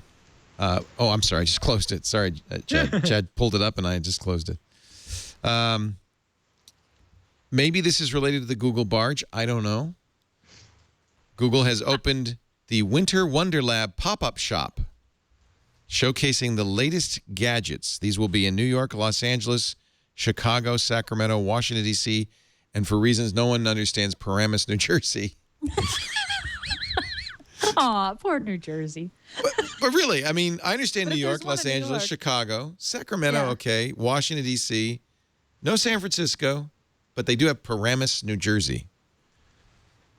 These are little pop-up stores. There's a giant snow globe inside. It'll shoot slow-motion video of you jumping around. No Google Glass there, though, which is odd. And Google, I guess play, create, chill. This is the slogan. This holiday season, you're invited to the Winter Wonder Lab, presented by Google. Google's getting weirder and weirder. The companies do this a lot. Like I see this on campus at UCSD. There are like Samsung pop-up things that they set out like in the middle of campus in the square. I've seen Nokia where you just go and you play with the gadgets. And I think this is just Google,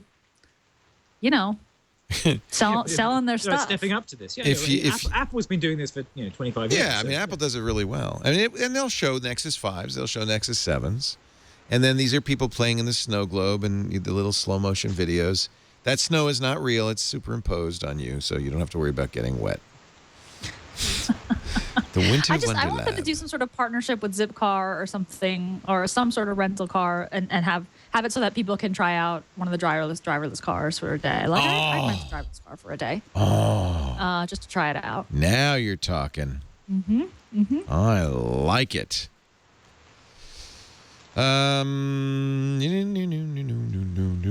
Anything else here? Google Plus and YouTube integration? Yeah, we have talked about that, but let's talk about it some more. It really annoys some people. It really upsets a lot of people. You have to now have a Google Plus account to comment on a YouTube video. To post on YouTube video, it has to be tied to your Google Plus account.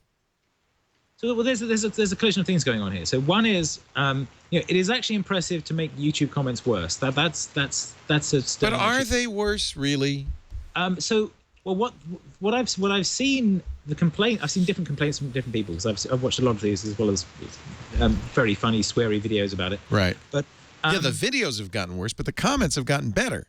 So I think my sense is there are 3 separate complaints here. There may be 4, but I'll give you the 3 that I've seen. All right. One is you're now requiring me to use Google Plus, and therefore you're hitting the fake names Ellis Island policy, which means that you have to have a name that looks like a name to some robot at Google, which if you're a YouTube person who works under a pseudonym is a pain in the neck. So for the publishers, that's painful for them, but it's also painful for someone who don't want to comment, especially when it sometimes logs you in without you realizing. And I've seen that people complain about that because they're already logged into Google. Suddenly YouTube and their Google Plus accounts are linked and they weren't expecting it. Or so there's that issue, which is the Google Now names issue that I think is misguided, but we're not going to convince them. So there's that piece of it. There's also it is trying to sensibly sort the comment responses so that you see comments from people you know first and does other prioritization stuff. That's a little weird. I agree. That it should probably be chronological. Well, no, I disagree. I think that stuff's sensible, but there is a setting, by the way, top comments or newest first. So you can say, just give me the newest comments. Right, but I want I said this to the YouTube guys 4 years ago when I was working there. Your comments are toxic, and you need to sort them chronologically and show different things to different people. And they're starting to do that, but they haven't quite got it right yet, because part of the problem is they are overweighting comments that draw reaction, which means they're amplifying the trolls. So some of the troll and they're amplifying the trolls who have built up a following on Google Plus, independent of the following on YouTube. So that means that if there's a set of people who, have their own little chat group on Google Plus and therefore have built whatever they use for karma over there, and then they comment on a YouTube video, then that will pop up to the top, and that makes it problematic for the YouTube types. But I think the bigger complaint from the YouTube publishers is that they don't feel they've got enough control over the comments, and that's a more structural problem. So I think, the way for Google to really improve YouTube comment quality would be to encourage the people who are posting videos to help them police it, and give them tools to do that better. And I haven't got the sense that's been part of this release at all. And hopefully they'll improve that in future. But Google's first default response is we will sort these with an algorithm. We won't help humans do it. So I think those are the three bits, the three different strands of things going on there. And there's different, you get different complaints about it. There's 112,000 signatures on the petition. 201,000 now. Ooh.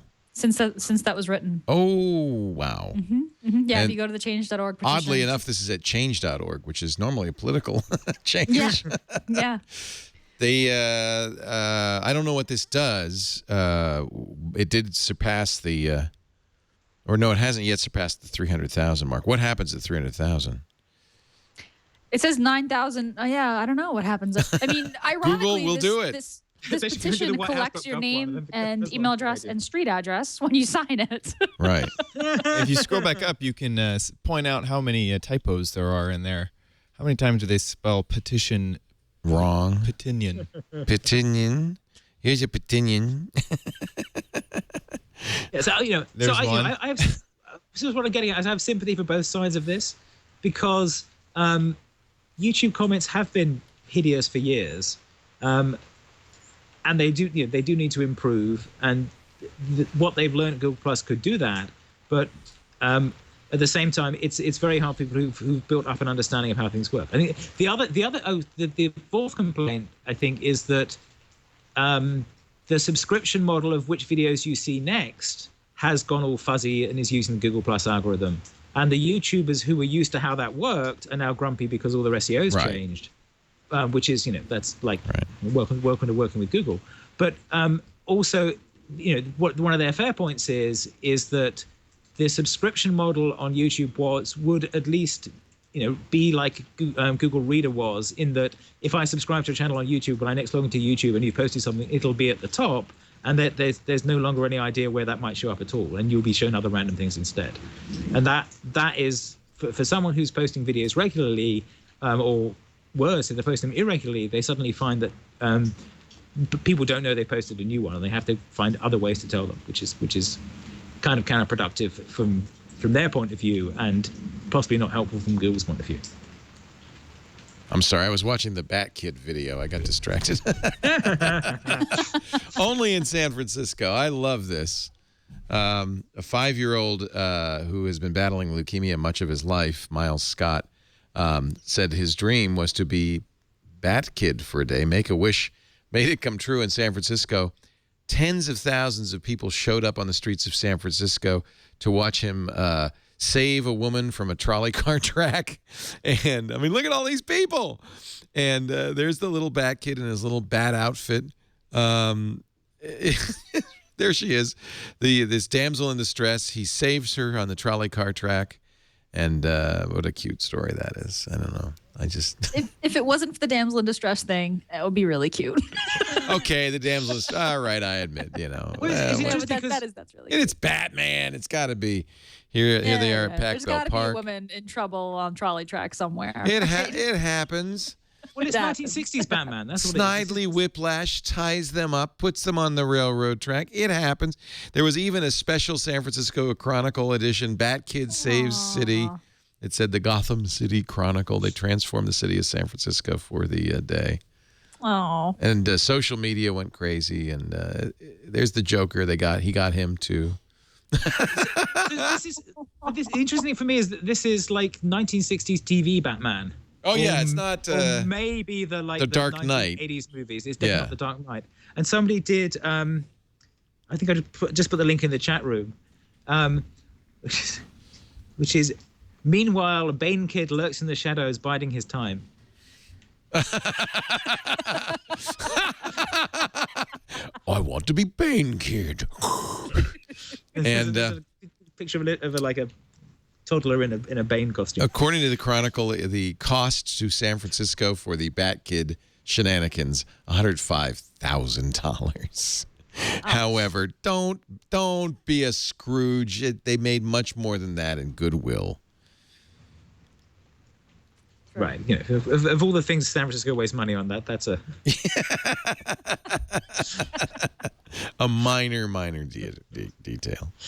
That was very cute. Yeah, it was. It's one of the strangest stories I've ever seen. Anything else that we want to talk about before we get to our tool and tip and number and all of that stuff? I think we've got most of the big stories. It's just now the little crunchy pieces at the bottom of the Pringles can. Yeah, the Wolfram programming language is kind of interesting. I want to ask you about that because you're a programmer. This seemed actually you're both programmers. This seemed very interesting. Stephen Wolfram, who is definitely an iconoclast and created Mathematica, and more recently Wolfram Alpha, announced that they're going to have a special very high level programming language, much like the language in Mathematica, that will allow people to create kind of real world models with information from Wolfram Alpha. I guess this is what they've been using internally. Tell me what you know about this. This is intriguing. Yeah, this is pretty intriguing. So it looks like the point of the language is to make it really easy to do like very complex tasks. Kind of what you see at the Wolfram Alpha, the search engine. You can do very easy image processing, making graphs, understanding natural language. And so Wolfram said it becomes trivial to write a program that makes use of the latest stock price, computes the next high tide, generates a street map, shows an image of a type of airplane, or a zillion other things. That sounds really, really, really interesting. I mean, this is the kind of thing that platforms like Android or iOS like try to provide these tools to programmers, but this is very high level stuff that we're talking about here. So, I mean, of course, my first questions are like, where's this gonna run? Is this just they say you can build standalone apps, desktop apps, so you can compile it, but they also are going to do a cloud engine, an app engine style cloud, so you can deploy over the web. See, I mean, the challenge is that it's going to be locked up inside Mathematica land. Because Mathematica is a very powerful language, but you have to buy licenses to it from Wolfram to use it. And so there's been a parallel set of infrastructure being built with MATLAB and R and things that are actually open source that people are using instead. Well, that's interesting. So MATLAB is open source and free. Right, and R is like another toolkit there that's mathematical. And there's a bunch of there's been a sort of renaissance over the last few years as all the graduate students have discovered open source in using those tools rather than using the proprietary stats packages and the proprietary language like Mathematica.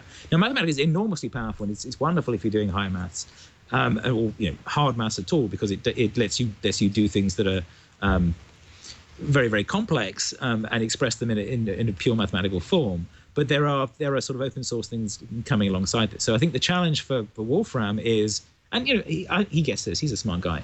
So they've already got their, what do they call it, CDF or something? They've got their own format for publishing Mathematica notebooks that you can then render in other places and things like that.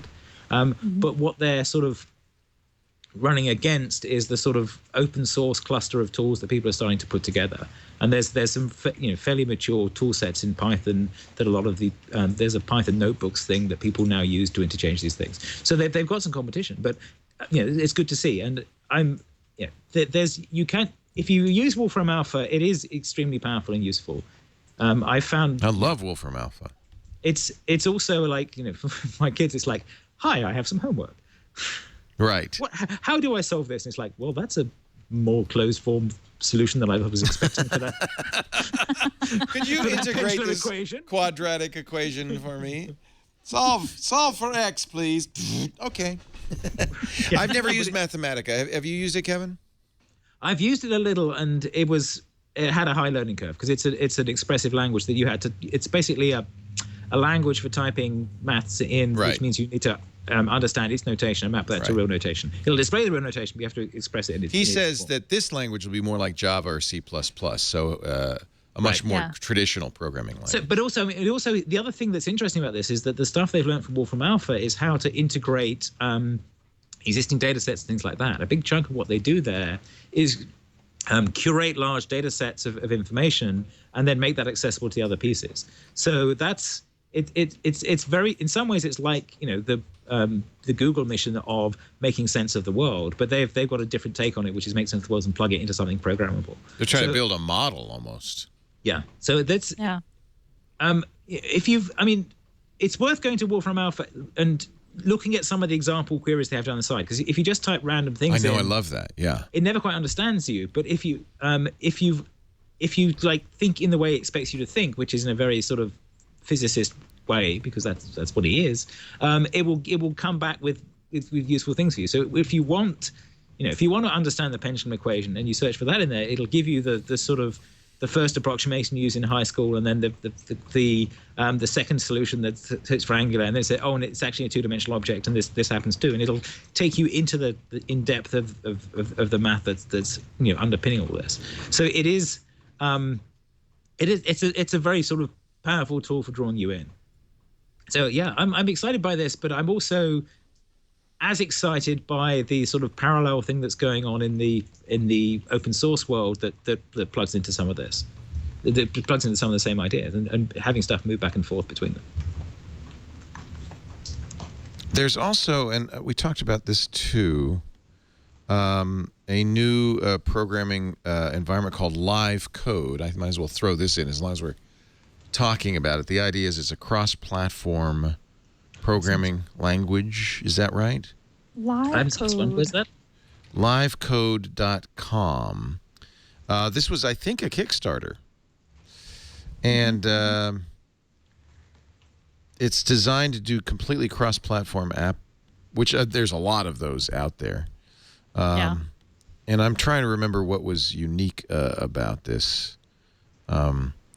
It's a Scottish company, and it uses a visual workflow. It's not free. It's not open source. So maybe it's not even worth talking about. So is it some variant of Scratch? Is it that kind of style? It's a visual workflow. It's used. The company's committed to promoting digital literacy. Schools using the platform have seen a doubling of uptake for their CS courses. Why do we talked about it on Security Now? I think it was, on Twit. You create an iOS Android app in 3 hours and 16 minutes. They've got a sped up demo video. Anyway. What? And since you guys are programmers, I thought by now we were supposed to not have to worry about programming languages anymore. Guess not. Yes. Guess not. Oh, this was going to be a HyperCard replacement. That's why we talked about it. Yeah. It looks. We've had different variations of these. HyperCard was a very good example of this. So HyperCard let you construct forms, effectively buttons, fields, and images, 1-bit images originally, and plug them together and had a scripting language underneath that was actually fairly well put together.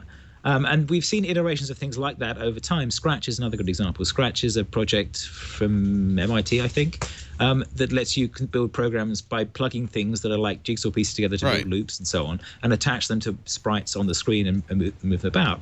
And it would generate a Java program, which was a good idea at the time, and they've now done an iteration of it that generates a web app. So A good idea at the time. So they raised nearly £500,000 on Kickstarter to do this. There are lots of these app generator things around there, and you find domain specific ones for doing certain things. To some extent, you can do, the original interface builder on Next Step was like this, and that's still there in Xcode. If you the Quartz Composer and the Xcode interface designer. Yeah, I love all that. Yeah, dump you out a program, then you have to go and write the code that joins together, and then when you want to change it, you're like, oh, now what do I do?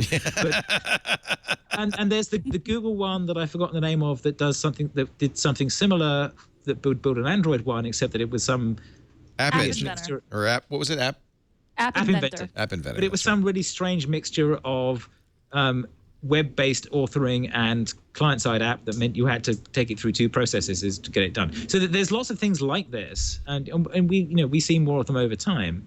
And part of this is programmers trying to build tools to make their lives easier. The other examples of these are things like Rails and the app generators like that, where you say, well, if you make a database, we'll generate you a web page that reflects that database, and then it'll give you the framework to make some of this stuff easier. And right, the using scaffolding. reflection. There's a lot of these scaffolding bits and pieces. That's where we're putting it. But it's also creating transducers between things, and part of this is we've got better at actually decoupling some of these components from each other and making it. We've got better patterns for moving stuff back and forth between different programming languages and different data stores and things like that's enabling a lot of these things. So, if this then that is an example of that, where they're saying, okay, we've built transducers between these sets of things, but they can do that because those APIs exist. And the challenge is always at some point you've got to actually think about logic, and you've got to think about layout and user experience. And that's still hard to automate and simplify away. But it's all to the good from my point of view. As long as you're not, the challenge with all of these things is, if you build something that is completely in its own world, then you're kind of stuck in that world. And like any framework, once you've adopted that framework, it's bringing all of it with it. And if it's built that way, then you will suddenly find leaky abstractions in there, and something really weird will happen, and then you have no idea what to do, except either call the guy who wrote it, or sit there and debug yourself all the way down to the metal and get it fixed. And that's the tension with this. So the challenge with getting these things right is getting the surface area between them, the place where they overlap, smooth enough that you can plug them together well. And that's the interesting hard part of programming design these days. Are we still, agile programming, test-driven design, object model controller, all of that stuff? Is that still? I mean, with all of those things that you just mentioned, well, MVC, model view controller, that's a design pattern. Agile is a way to manage a project. I mean, those are sort of more abstract theories about the best way to approach software development. And I think those are all really useful. In fact, NPR just did a thing about healthcare.gov and how the waterfall approach versus the agile approach, which is a really good article. I think that makes a lot of sense. They use the waterfall approach? Yeah, they use the waterfall approach, which is the sort of traditional, here's this giant set of requirements, right. Programmers go away somewhere, and 3 months from now, they, present you a complete and fully built system. Whereas right. Agile is more of an iterative, mini sprint with deliverables and requirements that change throughout kind of approach. That's all really useful. And, design patterns like model view controller, which is what Rails is. I mean, you have frameworks that are built sort of around those design patterns. Those are all really, useful to know, and just different approaches to structuring your app. But yeah, I mean, Kevin's point about frameworks, it's like I wrote my own MVC framework, and which is, not something that a lot of programmers want to do. Conventional advice is that you don't reinvent the wheel or rewrite a thing that exists. I mean, there's plenty of Rails is MVC, CodeIgniter for PHP is MVC, but I wrote my own because like Kevin said, when you adopt someone else's framework, you get all the stuff that they built, and there might be a point where it doesn't do the thing that you want it to do, or there's a leaky abstraction, or there's a bug, and then you have to, you're kind of stuck having to debug, this other set of code. So there's, the advantages and disadvantages to both. It's really frustrating to have a bug and not know if it's your code, or yes. the framework code, right? Or the library code. My code also runs in a whole stack of open source software. There could be bugs anywhere. Right. But at least when it's open source, you can debug it, and that's the piece that's making me a little nervous about the Mathematica thing, because I've been in that been both sides of that problem. I've been in the place where I've written code against an operating system or a framework that is closed source, and then you hit a bug, and you're like, I can send a bug report to Apple or Microsoft, but then I've got to wait for them to ship a release, and in the meantime, I've got to write a workaround for this, and I don't know when they're going to deal with that, and that's a structural problem. Whereas at least if it's open source, you can debug your way into it and go, oh, they're doing this thing. I can patch that myself, and I can send a pull request to them to try and fix it. So that is one of the reasons that open source wins over time, is that it's much more resilient because you can do that stuff and propagate the variations on a theme to it. Right. So that's that's kind of what I was getting at with talking about the mathematical stuff. But it's true of the frameworks as well. And one of the metrics people use is how active is this framework? Are people actually changing it? And that that can mean two things. It either mean it's very new and it's not fresh yet, it's not ready yet, or it can mean at least people are patching it and paying attention to it. It isn't frozen in some old model of the world that hasn't changed. And it's a continuous challenge for programmers, either side of this. Leo, speaking of coding, I'm really happy to hear that Twit is going to have a coding show in 2014. Yeah, I'm excited about that. It will not be at this level, so relax. Everybody's going, what? Yeah, Father Robert Ballister, we're going to take do little, I think 8-week modules with different languages in each module, so people can find out a little bit about each different kind of language and basic fundamental concepts. It's for beginners, but I think it's going to be a lot of fun. And we do have some stuff for experts in there, too. I really lobbied for the language of the week so that we could talk about things like Erlang and Haskell and Forth and Fortran and whatever. Yeah, it'll be fun. That's coming. I think programming is, for me, it was always a wonderful hobby. I just enjoyed it. I'm never very good at it. But it's also very empowering. And it's not hard, and it's a good thing to know. And that's why I was interested in this Wolfram Alpha, because I love the idea of a higher level language that I could use to do one-off things. Yeah. Analytics and the like.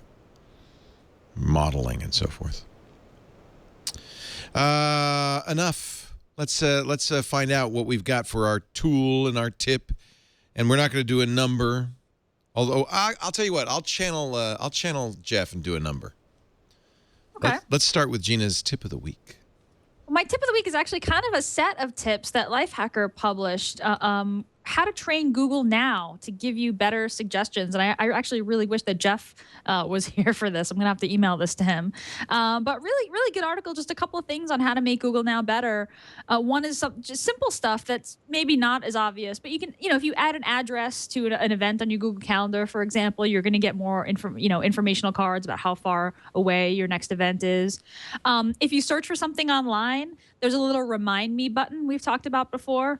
I was really excited about the new Hunger Games movie coming out, and I had searched for it a few months back and said, hey, remind me when this comes out. And I just got a Google Now card saying, hey, the Hunger Games Catching Fire is coming out, in a week. And I got my tickets. I'm so excited. Yeah, and there's also a magic wand. This was new to me, a magic wand icon at the bottom of the Google Now settings. And if you tap on it, you can say, here are the sports teams that I care about. Here are the shows that I care about. Here are the stock symbols I care about. And it'll kind of, it'll trigger Google Now to give you more information about that stuff. That was just added. That's part of the Google Now update they just did. Yeah, okay. Yeah, so love that is just added. Yeah. Yeah, so you can actually kind of tell it, hey, so you tap on that Google wand or the magic wand, and customize Google Now, sports team stocks, places, and everything else. So you can say, hey, this is home, this is work, and Google Now will give you more. This you kind of had to do piecemeal, so having it all in one page really is handy. I love Google Now. I keep waiting for more to happen with it. So right now it's teams, stocks, places.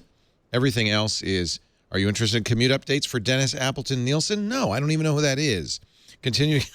By the way, that is a feature I don't like. Apparently, people in your circles somehow can make their commute updates public, and every once in a while I get somebody's commute update, and I don't understand. Wow, you have a lot more questions there than I do. Mine are just, how do you usually get around? Walking, biking, car? Are you interested in weather updates for work, for home? Yeah. Well, you got to tell it where your home is. It's really important. I probably shouldn't show this card. Where your home is and where your work is. I love this stuff. I think this is really great. I love it. Google now divined that my work is this coffee shop nearby that I go to a lot. Wow, it's smart. Yeah, it's pretty good. It's smart. Pretty good. So this is good. I have to go through these tips, but it does seem to be getting smarter as time goes by. It does. It does. But yeah, if you want this life hack article, it's just how to train Google now to give you better suggestions. You can just Google that and you'll find it. Good stuff. My number of the week: $3 billion. That's reportedly what Facebook offered Snapchat's founders to buy Snapchat, and they turned down. Although there's a little coda to that, because apparently it's said that Google perhaps has been in the bidding for this and might have even offered them $4 billion for Snapchat, something that teenagers could abandon in seconds if they chose. It reminded me of OMG Pop and their Draw Something. Remember, they were acquired by Zynga. Yes. At the peak of their perfection. And you know, I was thinking, wow, how much does Zynga, because they of course went a year or two later, OMG Pop went out of business and was sold. Zynga gave them up. It's funny because it was only 200 million. That's all. That's all. Now billions, a billion seems low for anything. It's gonna take at least $3 billion to get Snapchat. And apparently Tencent, what is that? That's the Chinese social network, is also in the marketing. That's probably why the numbers got so high. But gosh, I just can't imagine it's really worth anything. Well, the thing is that it has, on some metrics, it has as many photos uploaded per day as Facebook itself does, and that's a marker of being the hot cultural thing of the moment. So that's the point is of the moment. Sure. But that's why Facebook would like to buy it and roll it in, and buy it and shut it down. Either way, they'd be happy about that, because they tried competing with it and it didn't work. Right. They made did. whatever they made Poke or whatever it was called. Yeah. Mark Zuckerberg famously coded it himself, using MWC precepts and Agile. No, I don't know what he did. Agile MVC. Agile, yeah. Mm-hmm. So time for Kevin Mark's thing, and this first one. I'm really it's cool. Did you go to that event? It's tonight. So tonight in San Francisco, we're having the Homebrew Website Club. So last week was the 40th, 35th anniversary. 38th anniversary. 38th anniversary of the Homebrew Computer Club at the Computer History Museum, and my friend Tantek went to that and was inspired to say, okay, I see some parallels with what things are like now. Back then, the problem was that you didn't have your own computer. They were all locked up in big companies, and you had to timeshare to use them. Everyone had their own computer. Whereas now, it's kind of like that with the web. Suddenly, all our websites are locked up in big companies, and we used to have we used to be able to build things ourselves. Now everything you make is inside Facebook or whatever, or inside Google. So how about we use and this is the indie web stuff we've been talking about for a while. How about we use the same model that they did at the Homebrew Computer Club and have a Homebrew Website Club? So it starts tonight. It's at Mozilla San Francisco, which is on the Embarcadero, block down from the ferry building. We plan to do this every couple of weeks. So I think this should be fun. Oh, I want to go. And what are we going to get? What's the prize? We're going to get our own We're going to get our own web server running in a closet, or we're going to talk about what this stuff is. The indie web thing is what does it mean to own your own website now, and how does that different from what it meant 10 years ago when we were all building blogs and things? And a big chunk of that is, well, now in order for it to be useful, it has to plug into the ecosystem of Facebook and Twitter and Google Plus and Snapchat. Well, you're not Snapchat, but the point is control. But you control it. But you still control it, and you've got to make sure that the stuff you publish is somewhere that you have control of. And that's the debate is. The debate, you get like purist debates like, well, does it count if it's not your own domain, if it's just a subdomain of something else? And we go in circles like that. But it's the spirit of it, I think, is really important because it's in a sense it's a marker of one of these tech pendulums swinging back and forth. There was an explosion in 2000 to 2005 of everyone building their own websites, and then we had a consolidation wave for 10 years or so, and now we think there's time for another one of these like everyone can do their own thing waves again. So I'm looking forward to this. I'm going up there tonight, and if you think it's interesting, come along.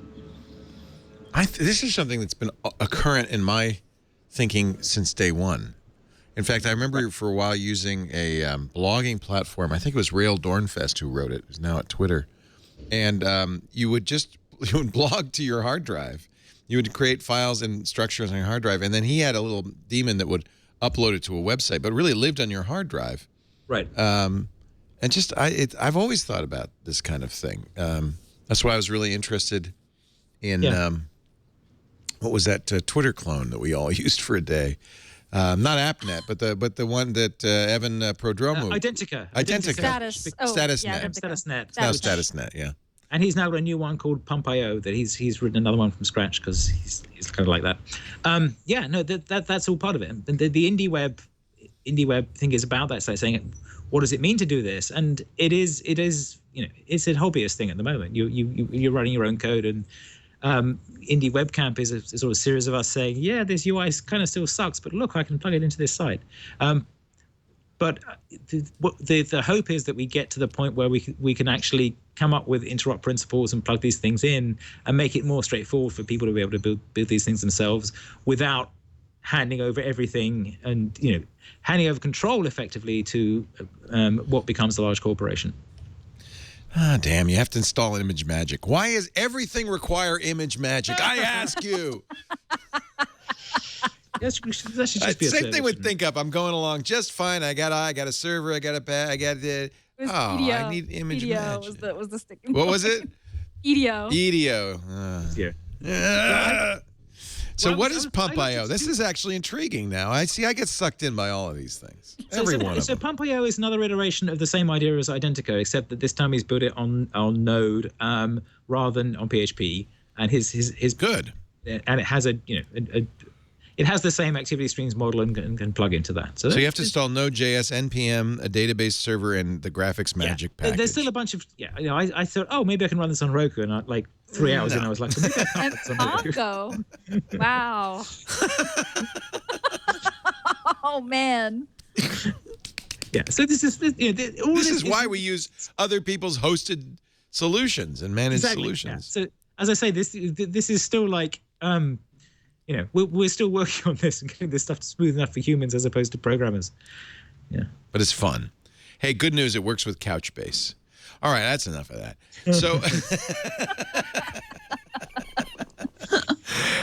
what fun it is. Kevin Marks, thank you so much for joining us.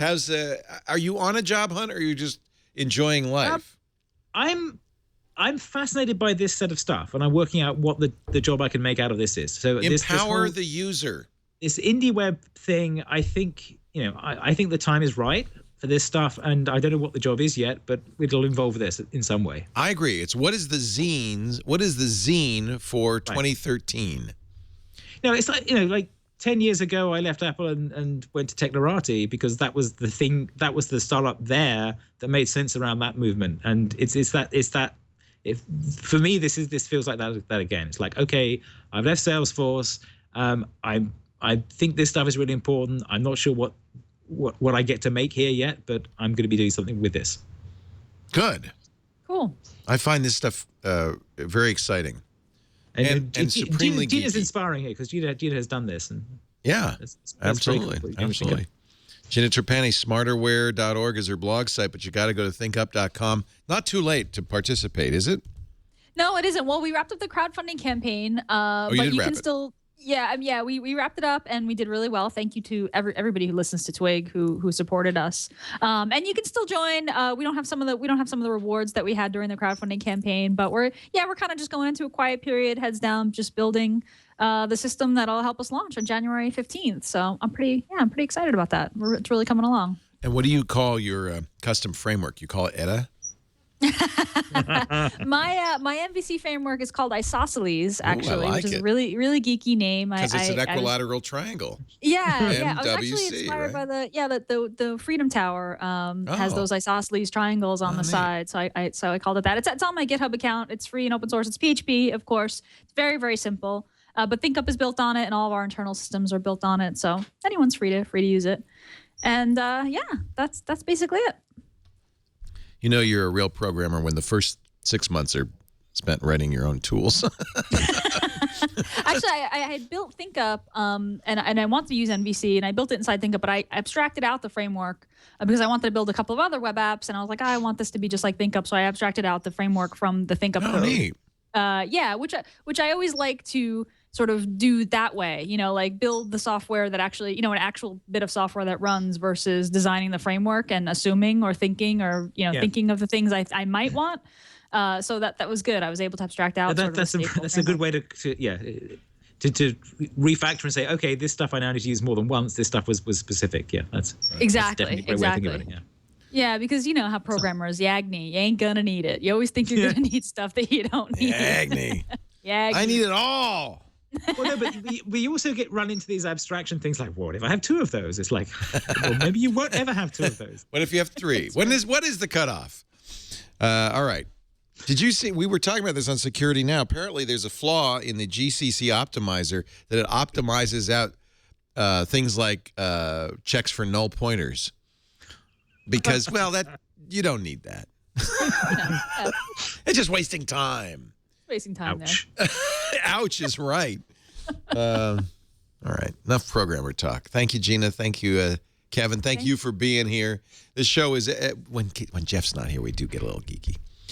This show is every Wednesday at 1 p.m. Pacific, 4 p.m. Eastern time, 2100 UTC on twit.tv. Please stop by and watch live, but if you can't, on-demand audio and video is always available after the fact at twit.tv/twig or wherever finer podcasts are aggregated. But if you were really smart, you'd write your own podcast client to download it whenever necessary. Hey, if Adam Curry could do it, you can do it. Okay. Marco's doing it, so there you go. No, Marco's writing a new podcatcher? Yep. Yes, that's his new thing. Yeah. Facepalm, literal. I did write my own one 10 years ago, but yeah. Now the one I'm looking at is what's it called? Antenna Pod, because that's open source. So I may be hacking on that on Android. Good. That's the one I use for listening to podcasts on Android now. So,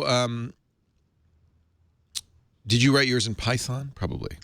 Yes. Yes. Yeah. No, I wrote a little. It was a very simple Python script. The pulled feeds, it's easy. It called iTunes with AppleScript to post the things into an iTunes thing, and then you plug the iPod in and it would sync it. That was the thing I wrote 10 years ago.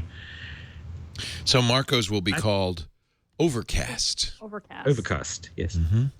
Very topical. Because we haven't had enough rain. Thank you, everybody, for joining us. Use Overcast if you wish. I don't care. I'm content. I don't have to worry about the wiring. Huh? It's iOS only. He's not doing an Android version. So. He's not? It's just iOS? Yeah. That's Marco. Oh, yeah, I'm sure that it's just iOS. He says, I like some iOS podcast apps, but I don't love any of them, so I'm making my own. Yep. That's programming. He also wrote his own MVC framework, so I can't of course he did. I can't point fingers. Of course he did. Yeah, of course. And I decided, and he's spending the last 6 months on tools so I can write a podcast app. Thank you, everybody, for joining us. We'll see you next time on Twig. Bye-bye.